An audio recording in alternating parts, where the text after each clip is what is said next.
The Scarecrow. My brother Ricky passed away when I was 12. It was a freak accident on my family's farm. My father accidentally ran him over with the tractor. I'm 17 now, and I just want to put this tragedy behind me. But my brother won't let me. He keeps coming back. I'm not just talking about his memory or my grief. I mean, he haunts my dreams, he tortures my sanity, and he shatters my reality of what I thought was. He's not a zombie who has come back from the grave, or a vampire back for blood. In fact, I haven't seen him at all. I've only felt his presence and noticed things around the farm that are not right. Mostly, it has to do with our scarecrow. My father made a scarecrow many years ago for our cornfields. It had been Ricky's favorite thing on the farm.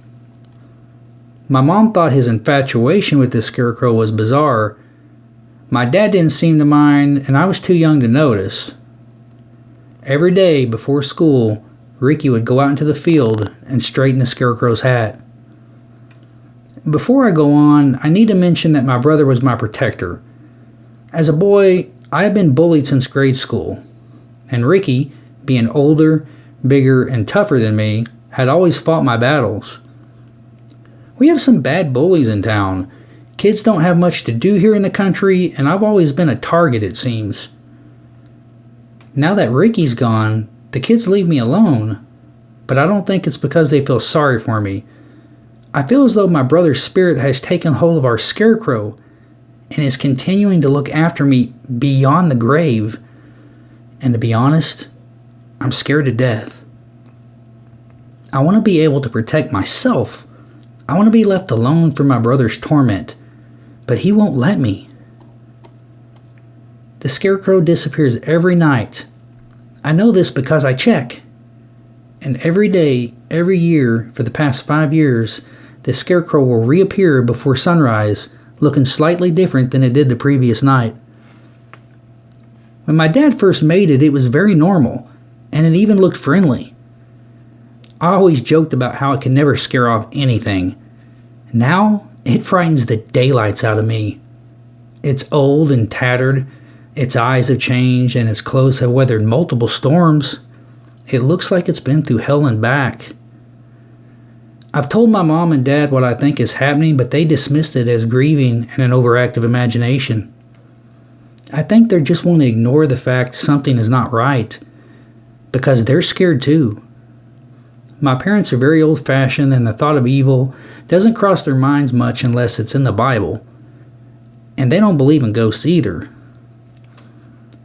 I, for one, have prayed every night that my brother's soul will find peace, but it seems to want to linger on the farm, hovering above me, watching over me, even as I grow older. It started to get real bad a year ago. Part of the reason the kids don't bully me anymore is because, see, I don't think those kids are no longer among the living. They're officially listed as missing,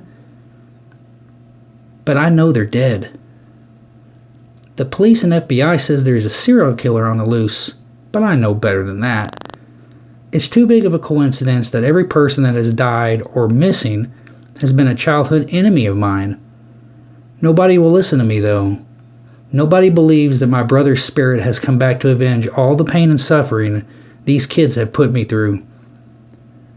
Nobody even talks to me at school. I feel like the Black Plague.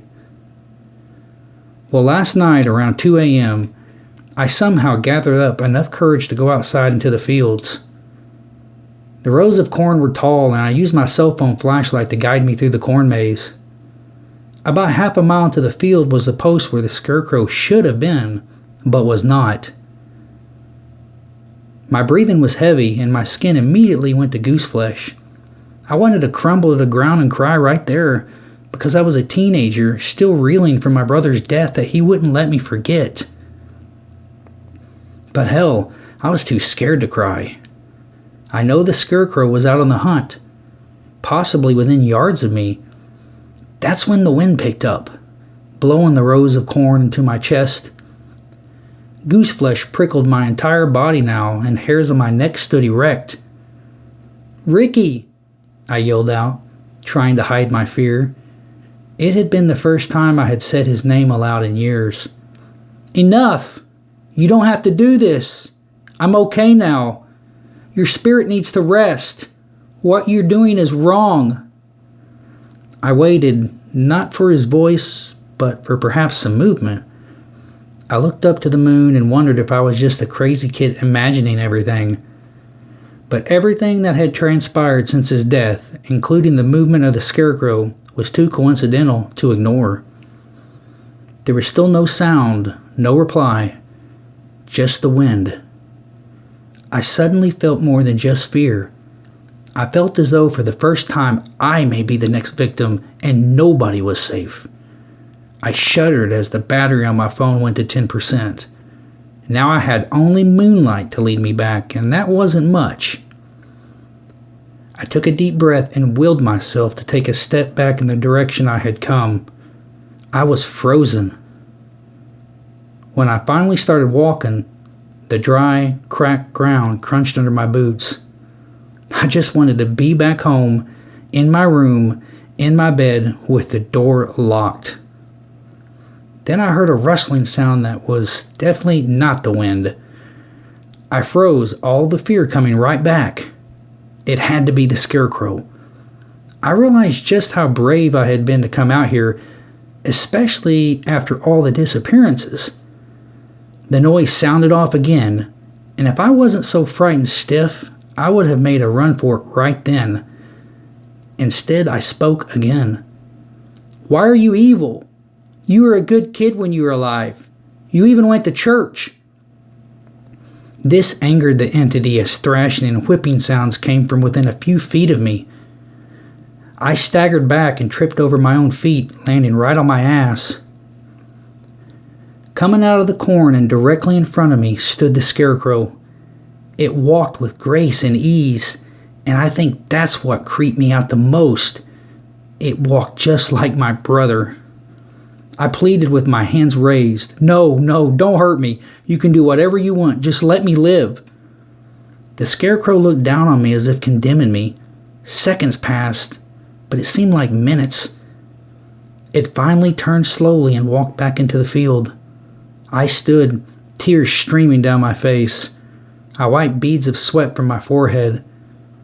I finally made it back home, but that trip through the cornfield was the scariest thing I had ever done without a light, and especially after seeing what I had saw.